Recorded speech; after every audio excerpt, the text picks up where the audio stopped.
ہمارے نبی کریم صلی اللہ علیہ وآلہ وسلم اکثر نمازوں کے بعد ایک دعا پڑھا کرتے تھے، اللہم حسبنی حسابا یسیرا۔ اس کا مطلب ہے اے اللہ میرے حساب کو آسان فرما دے۔ تو ایک مرتبہ حضرت عائشہ نے آپ کو اس دعا کو پڑھتے ہوئے سنا تو انہوں نے پوچھا، یا رسول اللہ، حساب کے آسان ہونے کا کیا مطلب ہے؟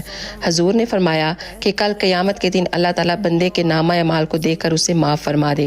اگر کسی بندے کا حساب و کتاب اللہ تعالیٰ لینے لگ جائیں گے تو وہ شخص مشکل میں پھنس جائے گا۔ تو دوستو، مرنا تو ہم سب نے ہی ہے، قبر کا عالم ہے، میدان محشر کا منظر ہے۔